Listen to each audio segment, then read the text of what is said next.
Akhir-akhir ini ramai banget berita tentang bahas Gen Z itu banyak yang pengangguran. Tapi apakah semua itu masalahnya dengan Gen Z? Yuk kita bahas lebih lanjut. Halo guys, kenalin nama aku Alfred. Jadi kali ini kita mau bahas tentang banyaknya pengangguran ya. Terutama katanya Gen Z. Tapi benernya itu nggak cuma Gen Z aja yang pengangguran. Jujur dari milenial sampai Gen Z itu banyak yang pengangguran. Jadi di video kali ini aku mau bahas gimana sih fakta-faktanya itu kenapa kok bisa dari milenial sampai Gen Z itu banyak pengangguran. Jadi kenapa aku bahas hal ini? Jadi nggak sengaja itu aku itu random banget. Kebetulan nemu salah satu konten kreator. Dia itu membahas tentang fakta-fakta kenapa kok sekarang itu banyak pengangguran. Nah di video ini aku mau bahas semuanya yang dia ceritakan. Oke? Jadi pengangguran saat ini benarnya itu banyak faktor ya dari pemerintah, perusahaan, dan juga ya ekonomi ini emang lagi kacau banget. Jadi kita mau bahas dulu yang pertama adalah kenapa kok banyak sekali pengangguran itu faktor pertamanya adalah ini buat kalian yang tahu mungkin sekarang yang lagi cari kerjaan atau cari loker ya. Kalian pasti ngeliat tuh syarat-syaratnya. Kadang itu nggak masuk akal. Nyarinya fresh grade, tapi syaratnya itu minimal kerja setahun atau 2 tahun. Padahal mereka fresh grade, man. Gila, siapa yang bisa memenuhi syarat kayak gitu? Bahkan sekarang pun juga makin dipersulit, banyaknya harus orang-orang itu umurnya di bawah 25 tahun karena biar pengusaha itu bisa gaji mereka dengan murah. Nah, terus gimana yang udah umur 25 tahun? Mereka digimanain? Dan apalagi kalau untuk umur yang 25 ke atas itu pun juga lokernya itu nggak sebanyak yang buat untuk fresh grade nih. Jadi gimana untuk yang umur 25 ke atas? Karena lokernya itu rata-rata untuk di bawah umur 25 dan mereka carinya fresh grade. Karena kalau udah umur 25 ke atas, rata-rata sudah punya pengalaman, mereka kan pengen gaji lebih besar, paling nggak minim UMR. Tapi pengusaha-pengusaha itu kok bisa nyarinya yang di bawah UMR. So, gimana? Faktor pertama ini menurut kalian masuk akal nggak?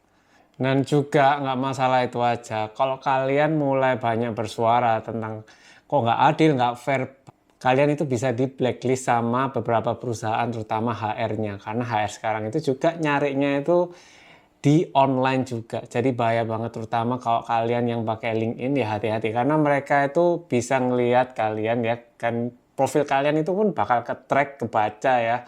Jadi kalian kalau misalkan punya pendapat tentang nggak fairnya sekarang dunia untuk cari pekerjaan ya, kalian hati-hati untuk kalau kalian bicara yang khusus kalian yang vokal, please hati-hati gunain LinkedIn karena bisa diperhatiin sama beberapa HR perusahaan dan kalian bisa di blacklist. Lanjut faktor keduanya yaitu ekonomi global. Yes, buat kalian yang sudah tahu ekonomi saat ini lagi kacau balau, lesuh, dan masih juga sekarang perkembangan teknologi itu canggih banget ya, AI itu jadi bikin semua perusahaan itu pakai teknologi sehingga buat orang-orang yang bisa ngerjain yang biasa-biasa aja itu kena PHK. Ya wajar sih emang karena perubahan teknologi ya.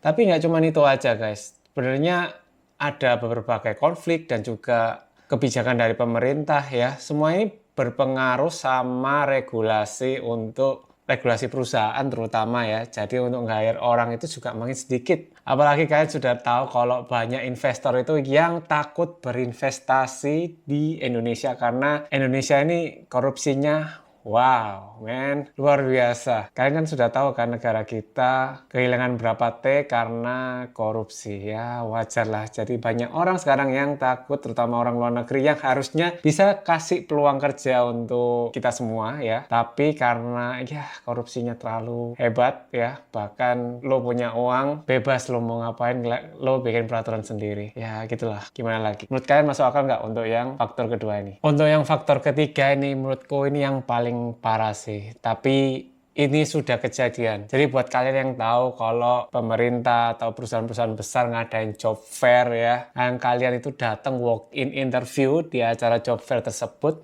ternyata hampir kebanyakan itu semuanya lowongan fiktif. Jadi aku pun ya nggak paham sama mereka kenapa mereka bikin lowongan fiktif. Jadi orang-orang itu datang berbondong-bondong rame buat cari kerjaan, tapi mereka itu sengaja untuk bikin lowongan fiktif sehingga ya jadi cuma beberapa perusahaan beneran yang emang buka lowongan. Jadi perusahaan-perusahaan pemerintah, perusahaan besar itu mereka itu nggak akan terima kalian karena mereka emang sengaja bikin lowongan fiktif. Dan aku bingung juga kenapa sampai bikin hal tersebut. Emang untungnya apa juga?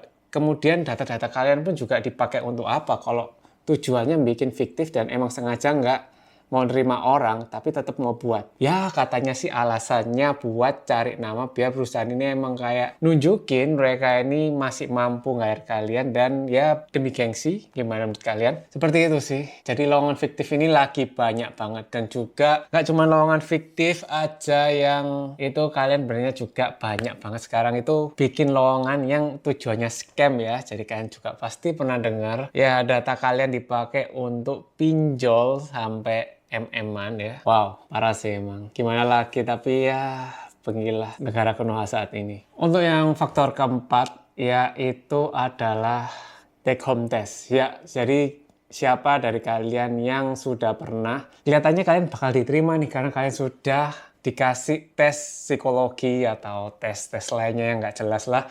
Atau suruh tes, coba bikinin projectnya mereka ya.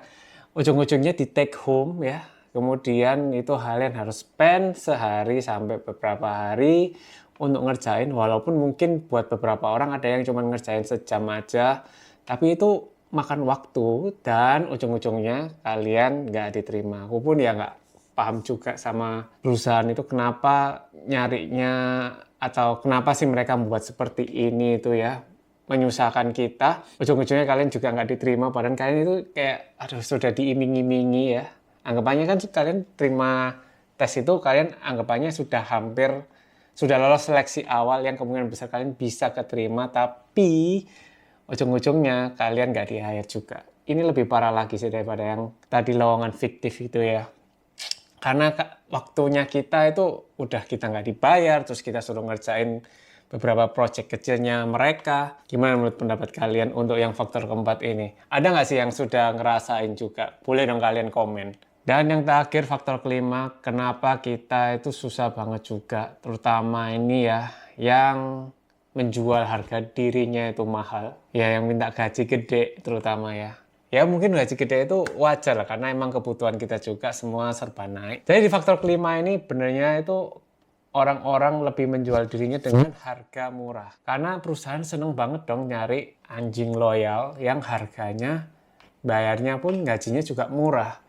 Siapa yang nggak mau dong? Aku pun kalau jadi pengusaha ya pengen dong yang seperti itu.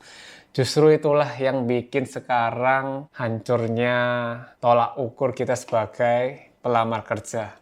Karena banyak banget yang ngasihnya gajinya murah, udah mau loyal, ya itu yang dicari sama perusahaan sekarang. Jadi kalau kalian walaupun range-nya itu ngasih tahu nih range-nya 6-8 juta, ujung-ujungnya kalian bukannya 5 juta, itu kalian lebih diterima. Tapi dengan tanggung jawab yang nggak masuk akal dong. Harusnya kan wajar ya kalau misalkan dengan tanggung jawab yang banyak pastinya gaji kan lebih besar. Tapi nggak dong, sekarang perusahaan itu nyarinya yang mau terima tanggung jawab besar dengan harga gaji murah. Ada nggak kalian yang demi dapat kerja ngelakuin hal kayak gini? Komen di bawah dong, gimana sekarang keadaan kalian? Aduh, parah banget sih. Jadi segitu guys dari video kali ini tentang membahas saat ini itu emang lagi kacau banget ya. Untuk cari kerjaan itu susah banget. Bahkan aku lihat beberapa komen itu ya, yang dari video yang aku lihat ini, itu mereka itu udah bertahun-tahun nganggur, nggak dapat kerja ya. Tapi ya gimana lagi guys, emang sekarang ya tambah susah juga. 3 tahun, bahkan ada yang 4 tahun lah. Itu mereka juga lagi berusaha. Jadi kita sebenarnya sesama yang nganggur ya berusaha lah. Coba cari job freelance atau emang job yang bisa kalian kerjakan dulu. Emang di sini sekarang saat ini karena ya ekonomi lesu, kita ini ya juga nggak tahu ya, emang kacau semua, tidak ada yang bisa memprediksi juga. Makanya sekarang emang berat banget sih, terutama lagi cari kerja. Buat kalian yang mau lihat video aslinya yang aku dapat ini tentang fakta-faktanya itu ya, karena dia ini benernya juga sudah senior ya, dan dia juga emang melihat orang-orang yang di bawahnya. Dia konten kreator influencer, Kalian yang mau lihat videonya itu aku nanti langsung kasih link di deskripsi ini, kalian bisa klik aja, kalian langsung ke videonya buat tahu lebih detail yang dia buat ya, karena aku pun juga berdasarkan dari video tersebut dan emang buat aku itu masuk akal banget. Jadi aku juga mau share video dia karena ini penting banget buat kalian dengar. So, buat kalian yang suka video seperti ini jangan lupa untuk like ya, dan buat kalian yang sudah nonton ini, jangan lupa untuk subscribe buat support channel ini biar berkembang dan bisa membantu kalian lebih banyak ya. Karena aku juga mau share tentang yang bisa bermanfaat buat kalian juga dan experience-ku juga. Jadi sekian dari video ini, see you di next video guys.